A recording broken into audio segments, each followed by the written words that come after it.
Yeah, when Ratna Prabhu asked me to do this talk, I was like, I said yes right away, but then was like, oh no, like he probably wants me to say nice things about the Sangha. And actually, I feel quite ambivalent about it. It gave me a lot, but also I have some complicated relationship with it. So I decided just to go for it. I'm just gonna uh, be honest about this kind of complicated relationship I have. And yeah, but I thought to start with my early relationships because I think those relationships probably connect to the Sangha relationships. So I grew up in a little village in Israel, in the south of Israel, and as a young man, I kind of joined a group, and they were quite nerdy. They liked D&D and those kind of things, and I was very happy to have friends, and we would meet every Friday and kind of sit around in a circle. But it was in some ways like we kind of took on characters, and I was kind of the funny one, and I would tell stories, and we'd tell each other stories and try to kind of entertain each other. And that was good for a certain period, but slowly I felt like I'm kind of like needing to be this character and to always entertain. And when there's a silence, it's like, okay, who's going to say something funny or funny story? And yeah, there was something there which um, felt wrong for me. It didn't feel authentic. I also lived in a country that's very much, there's a lot of separation inside the country. It's quite sexist, it's quite racist, and yeah, there's a lot of division, and I feel that probably filtered into my friendship group. Um, Also, kind of my original Sangha, my family. I have three brothers, which I love very much, but yeah, there's a bit of a coldness in my family, which I also kind of, um, yeah, kind of deeply internalized this idea of being with people as a bit of a cold relationship where you kind of have to put on a bit of a show of who you are rather than be really connected to who you are. Like, you need to be like the nicest version of yourself. Um, yeah, I went to the military, and that was quite isolating. I was in a very rough unit. Thankfully, not a fighter unit, but yeah, I was quite isolated. It was I would go there and not really have friends. Feel quite scared. It was very. It was more like going to prison than anything else. In university, I formed probably more authentic connections. I went to film school. We would do movies, so we would express ourselves, and there would be a more deeper connections there, and friends where I could express myself more authentically. But in the same time, I was still a little bit doing that thing of trying to entertain, putting on a certain role, trying to be funny, portray some kind of image. So I met my ex-wife and got married, and we moved to London. And yeah, being a foreigner in a foreign country is quite hard. And I think probably my ex-wife was my closest friend, and our relationship was good in many ways, but also it was she didn't really see me completely, and was a bit judgmental. And I myself was also, trying to be, successful and be this like strong man, and yeah, it was I had quite a thick layer on me. So there was a connection there, but also there was a bit of a disconnection. And in London, I met some friends. They came and went. Um, it didn't feel like I could find really a close group of friends and friends that could really see me and I could really see them. I would say in some point I started seeing a therapist called Adi, and I would say that this relationship, which I still meet this therapist, is probably the first relationship where I was really seen and saw others and created a trusting relationship that was deeply healing for me. And I think through that I slowly melted away some of those layers I held on to. And some point about 4 years ago, me and my ex-wife went to this shamanic retreat. And there was something about that retreat which was mind-blowing for me. It was tribal. It was, we were around the fire, we were singing, we were dancing, we were naked, we were, something really powerful, and something about being in this very authentic connection, people spilling their guts about their traumas and their vulnerabilities, which I never experienced before. And it was almost overwhelming. And I came out of that retreat just like being so trusting of the universe and having this thirst of being seen and having these connections and being able to find people that I can express myself with truly. That Saturday after the retreat, I kind of went into the North London Buddhist Center, and and I found something really beautiful and simple and beautiful in the center. And I've been going ever since. I think my whole life I lived in a very capitalistic society where I kind of thought everything is very transactional.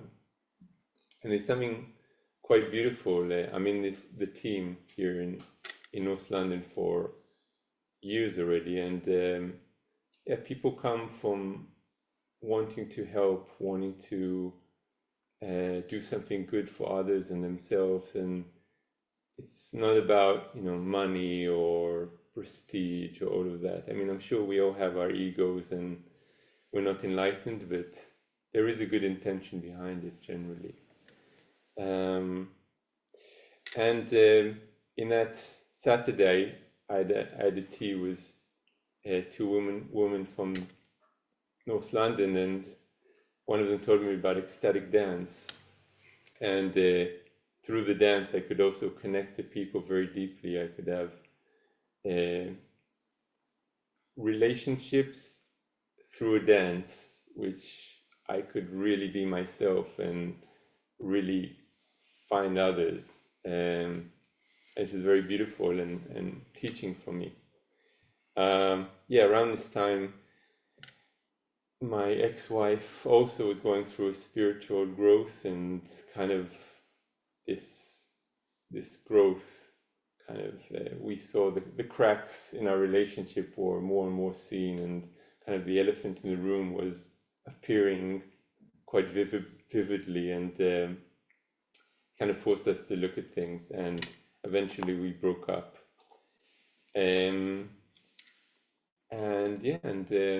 I moved into a Buddhist community where I lived for a couple of years. And in this community, I found a lot of beautiful friendships, beautiful relationships, but also I found a lot of difficulties. At that time, I was very open. I was very, expressive in my emotions. I kind of went through this massive transition, and I was like, oh, this is me, I'm free. And I did find that there was some passive aggressive behavior in the community. There was a bit of hierarchy, which was not talked about but existed. There was also, these Buddhists who kind of maybe hide behind Buddhism. You know, they kind of take non-attachment as a way to not be in deep connections, not be in deep relationships, and they can use Buddhism as a bit of a stick sometimes. You know, to my meditation is longer than your meditation, kind of thing. So I need to learn to look after myself. I need to learn to not open myself, give someone my heart, and then smash it. You know, I need to learn that people are people, and even with the best of intentions, you know, there's things going on. People have their own things, and just because they're Buddhist doesn't mean that they're, you know, not human and not able to hurt. So that was a big lesson. In some point in the dance, I met Jessie, who's my partner, and and I connected to her. I call her, by the way, one of her nicknames, I call her Banana Buddha, because she's incredibly connected, very connected to emotions and who she is. And she loves bananas. And I went into this family with her, and then a 6-year-old girl, an 11-year-old boy, and I found myself as a parental figure. I read in a book recently, someone says, I'm jealous of people without children because they can live their whole lives and think that they're good people. I think I tend to agree with that.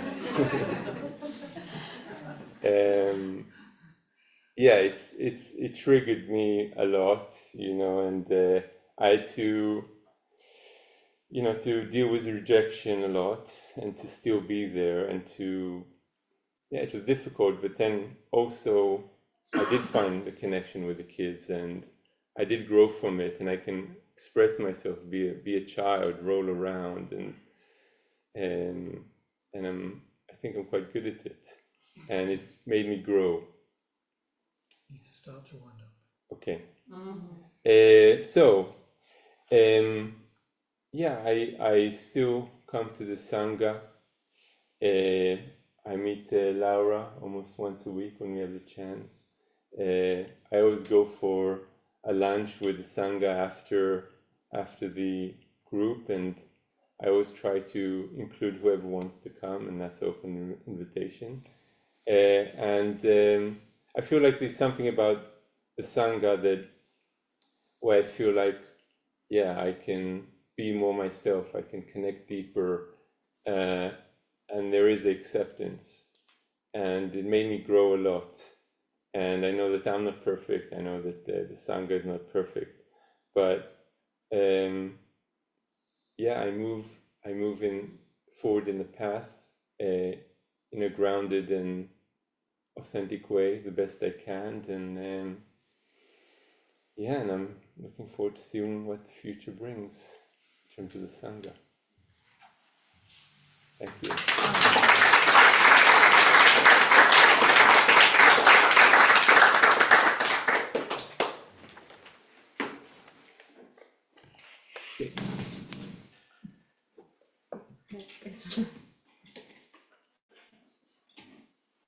Thank you very, very much, Edan. Just one thing I thought I'd pick out from that is how valuable it is to hear somebody's life story, even as briefly as that.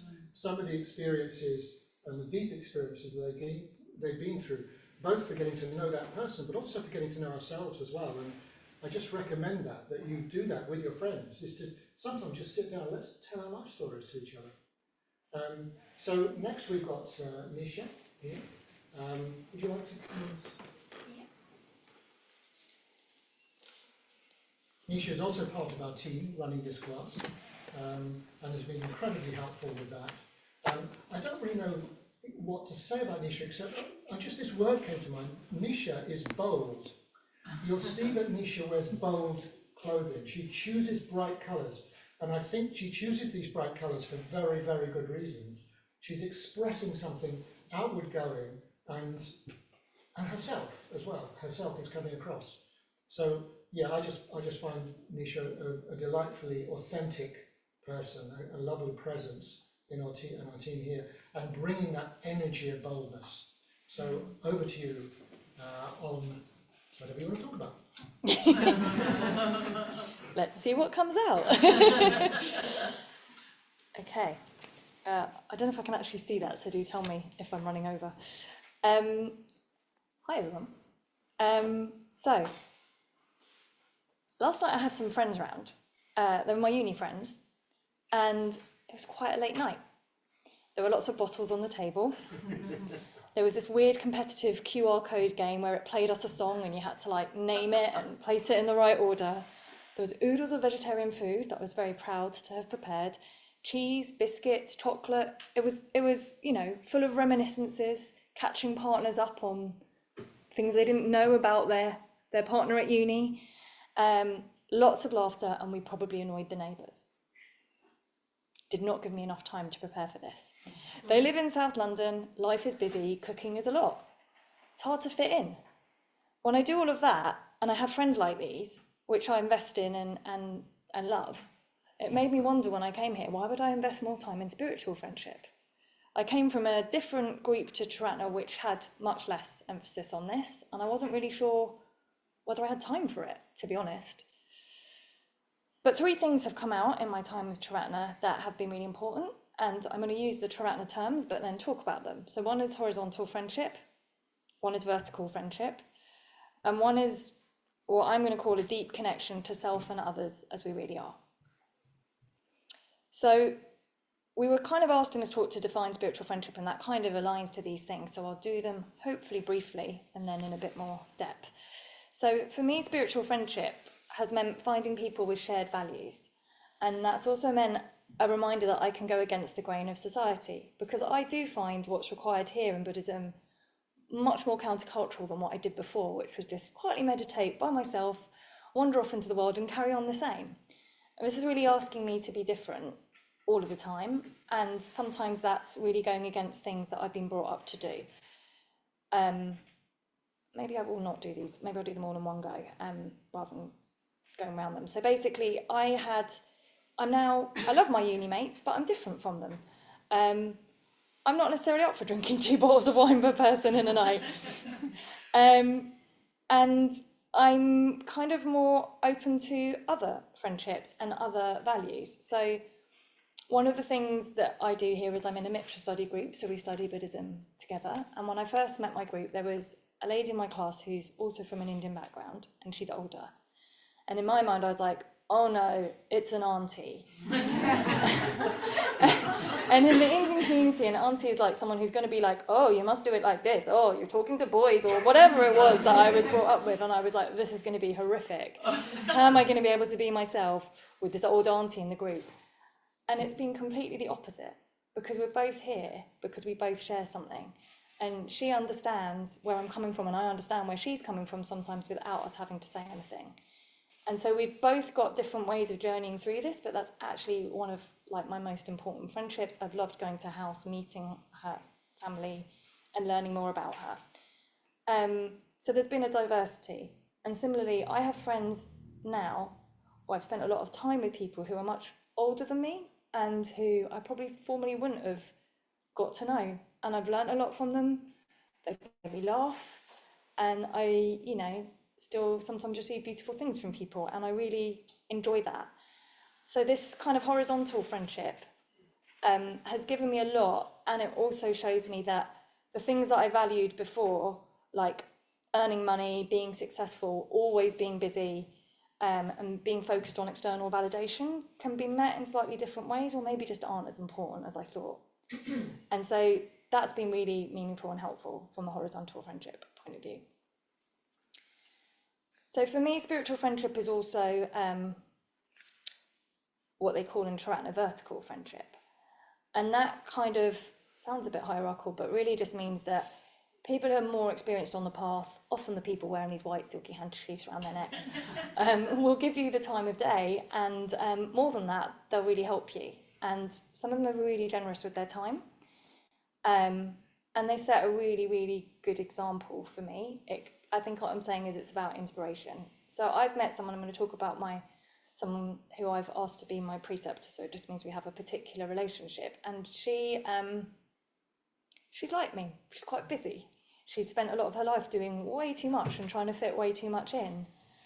But what I see is how she is kind of fully herself and embraces all of these things in a way I assumed she couldn't when she first came to Buddhism. And that's inspiring to me. It's inspiring to me that I might get there one day, by which I mean somehow more able to be myself and to remain fully connected to the kind of truth that we find in meditation, and to remain fully connected to those things without some of the layering that's been added on through my life experiences, my upbringing, whatever.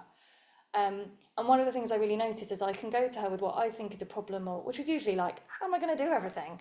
And it just isn't a problem by the time that I've spoken to her. She has a different perspective, which she doesn't give me. She just sits there and chats to me, and I understand it differently.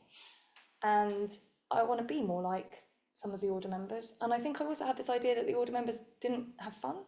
But being in the Saturday morning class, sometimes, I don't know if I should name him, but one of the order members here just like laughs his head off a lot sometimes. And it just makes me really happy that people are, that there are different ways of finding joy in addition to what I do with my friends from uni, for example. So those friendships are really helpful, and in particular they help me to understand the Dharma more. So practicing a lot on my own or in a tradition where there was a lot of doing it on your own, which ultimately we do have to do, can also mean that you make mistakes or get a bit lost. And it's really helpful to have people who can sort of course correct you, not just through the example that they're setting, but quite literally if you're like, I don't know what to do with this. So that's really helpful, and I'm very appreciative to all the order members who give us a bit of time in their day. And then lastly, and I think in a way this is the one that's most present for me at the moment, and definitely has the furthest to go, that's deep, like getting deep and honest communication, authenticity, being authentic with ourselves, witnessing each other, witnessing ourselves, and dealing with miscommunications. And I think all of this is pretty unique to spiritual friendship, because you can have a different level of conversation. In fact, it's sort of implicitly required that you show up more authentically, that you are more honest with each other. And it happens whether it's through Mitra study, seeing each other week after week, or Saturday class, or whatever it is. You kind of know that there's a way that you're implicitly both committed to if you're coming here. And that can be made explicit in that we're encouraged to sort of bring all of ourselves in and to be honest with each other.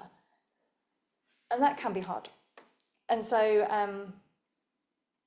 it's interesting to be following Edan on this, but one of the things that I find difficult is bringing, in a way there's like, this is Nisha in the Buddhist Centre, and then there's a Nisha outside, and that's not really what we're meant to be doing or that helpful.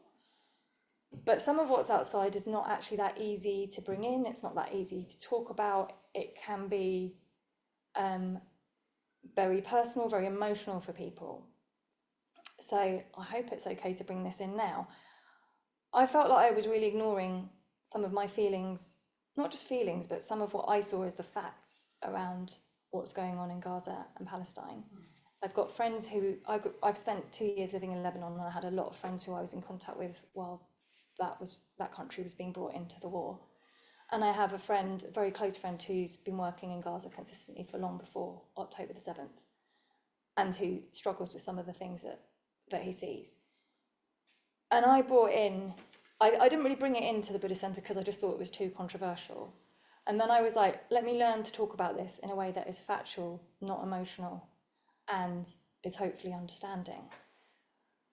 And it was quite, even now talking about it, I can feel myself being like a bit worried, but I tried, and I thought I was talking calmly and factually, but actually someone else who wasn't, in my mind, part of the conversation came in on it, and it caused a rupture, and I didn't really know why. I knew that I was really hurt because I've been trying really hard, but I knew that something had gone wrong. And what happens in Taratna and in spiritual friendship, annoyingly, is you end up having to talk about this rather than run away from it, which is definitely my preference.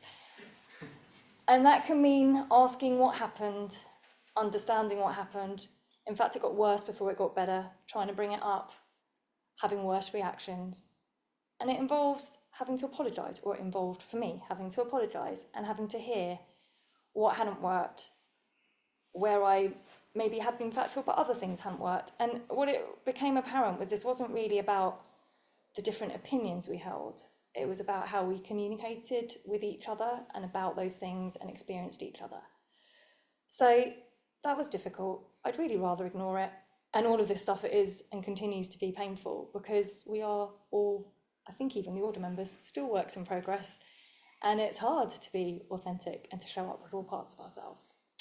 So, I think I'm doing quite well on time. Am I doing all right on time? Time to wind up.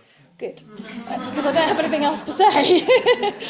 So I wanted to close with a poem, which is, I guess, more about the third of those areas. Ultimately, it's a poem about connecting with ourselves, but the metaphors used are about truly connecting with others and about witnessing as a journey to seeing ourselves. So I'm going to finish with that. It's called Perhaps, and it's by Paramananda. Perhaps for you, the kindness is just leaving things alone, most particularly yourself.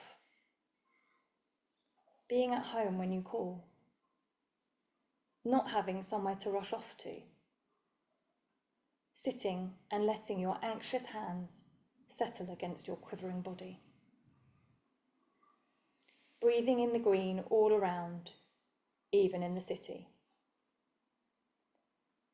A kind of abiding we do with the dying, or with young children recovering from tsunamis of the heart.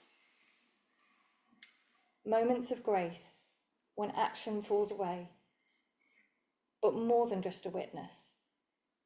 The distance collapsed, a dark star, trusting its own dark night. Thanks.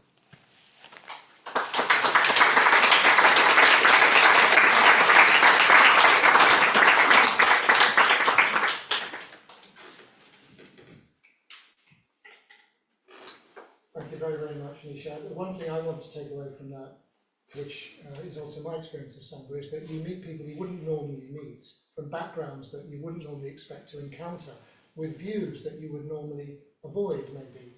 But you have in common that we're trying to practice together.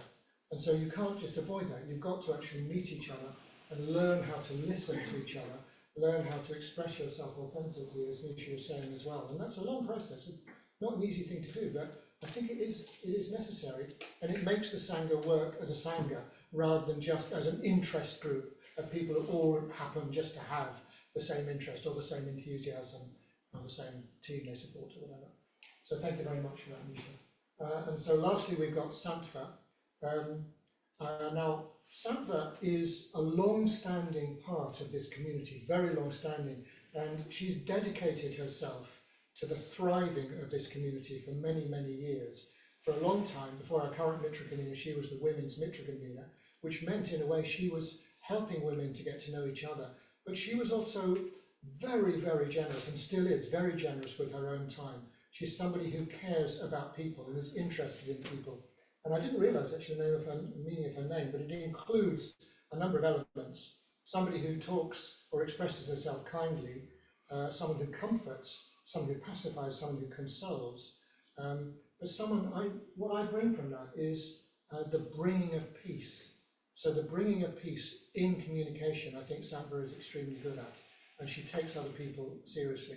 So I'm really pleased that we've got Santva. We don't usually have Santva here at the Saturday class. She has lots of other things here, but it's fantastic to have Santva here today as our last speaker.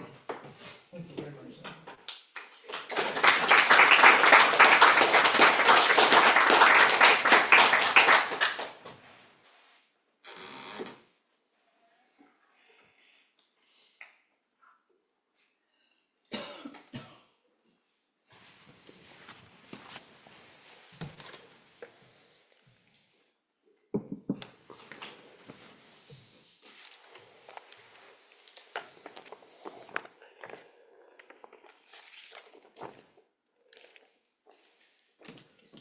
Thank you, Ratnaprabha. So I have the tail end of a cough. I hope I won't start coughing, because if I do, I just have to do it for a bit and then it will stop. So fingers crossed about that. Okay, so what unites a community? Spiritual friendship. Well, does spiritual friendship unite a community? I think it probably does. The North London Buddhist Centre here is part of a spiritual community called the Triratna Buddhist community, which is international. And Triratna is sometimes described as a network of friendships. Of course, there are some structures within that. There are systems, there are buildings even. But without spiritual friendship, it might not last for very long. Friendship is the spiritual glue. It kind of holds it together, keeps it going. There's a saying, you can't see the wood for the trees. And maybe here, sometimes, you can't see the spiritual friendship for the spiritual friends. So spiritual friendship within Triratna, our community, is characterised by shared practice. Sangha is only Sangha because we're trying collectively to follow the Dharma, which is the teaching of the Buddha. Otherwise it would be some sort of social group. There's a line from one of our Triratna devotional practices which says, "May our communication with one another be Sangha."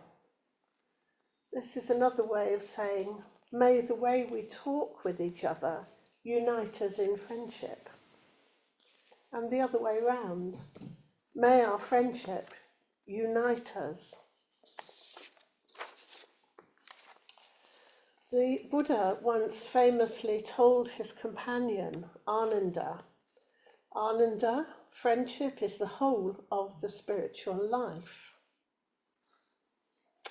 That's not to say there's always agreement about everything. And we have ethical guidelines.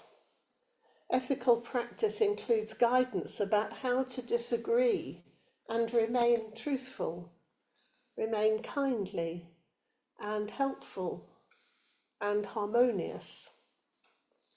And because people keep turning up and coming back, there's opportunity for forgiveness and reconciliation.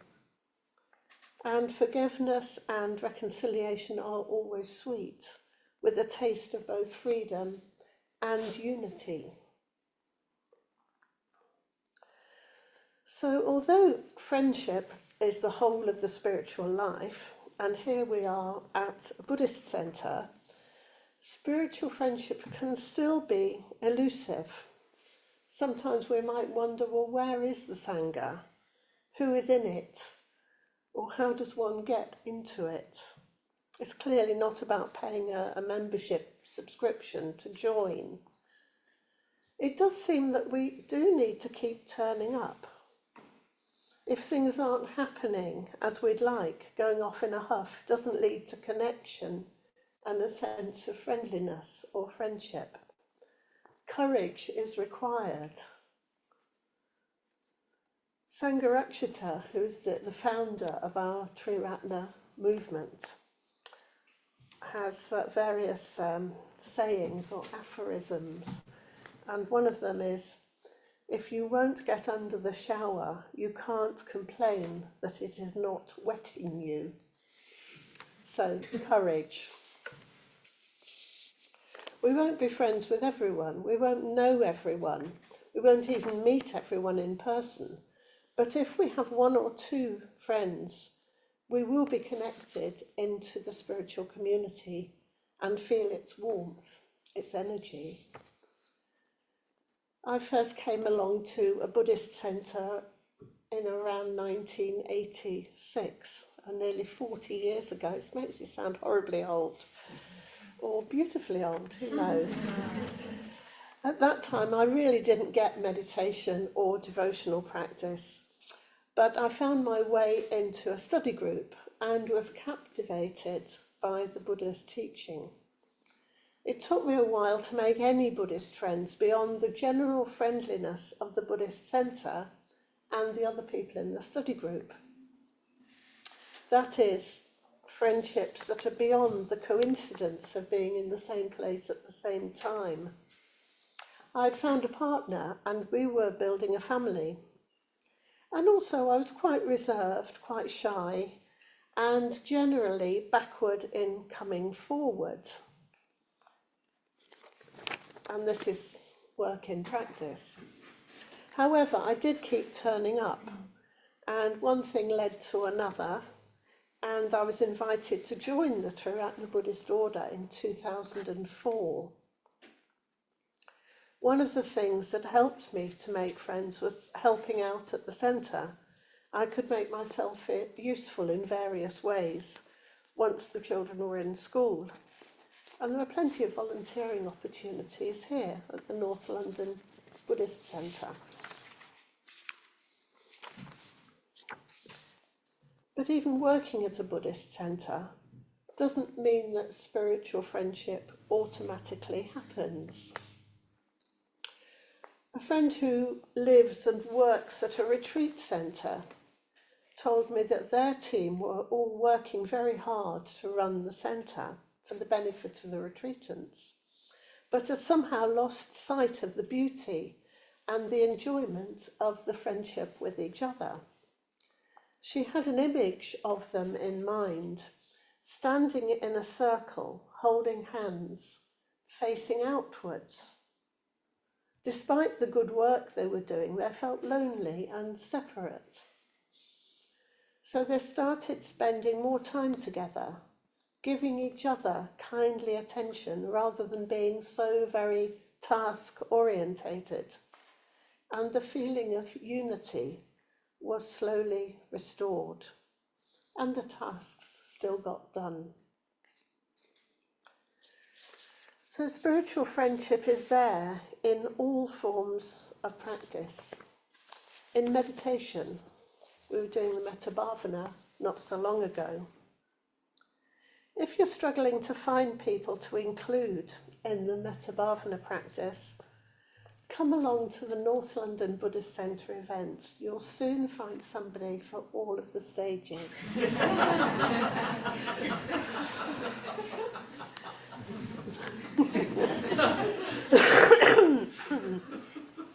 Devotional practice.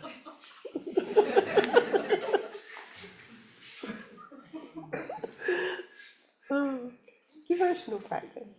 Puja, that means worship. Worship with others. It can be rousing with pace and vitality, or it can be gentle and tender, and it can transform the heart.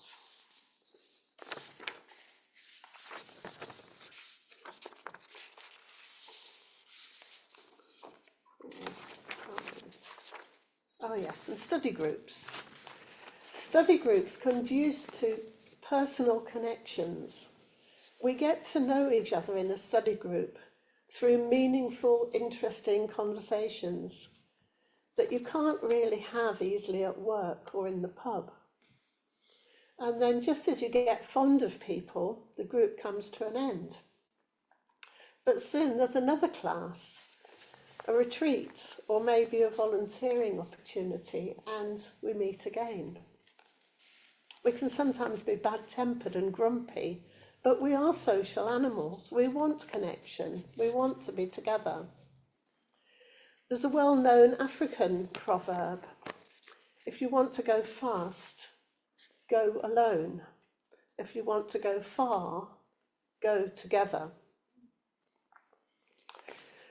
So how might a spiritual friendship begin? So spiritual friendship can be very exciting, especially if it's a new friendship. There's that thing that sometimes happens early in a new friendship when we're caught up in the rite of fascination. The energy reminds me of the Dakini The Dakini is an archetypal female figure.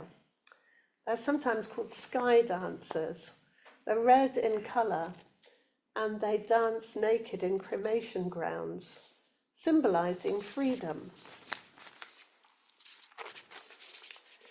Dakinis are aspects of ourselves in a new friendship. Aspects of ourselves and somebody else dancing together. Edan's talk reminded me of the Dakinis. So is it spiritual or is it romantic? Well, perhaps it could go either way. Perhaps we don't really know at the beginning. We might have choices to make. How do we know? Well, a clue. A romantic friendship is usually exclusive. It's limited to the person we're having it with. Even polyamorous relationships probably have limits to the number of participants. An aspect of spiritual friendship is that it is not limited to 1, 2, 3, or maybe even 4 people. It's inclusive. It's very attractive and it spreads. When people are in good conditions, they relax. They can become less self-centered. Very attractive, and the Sangha grows.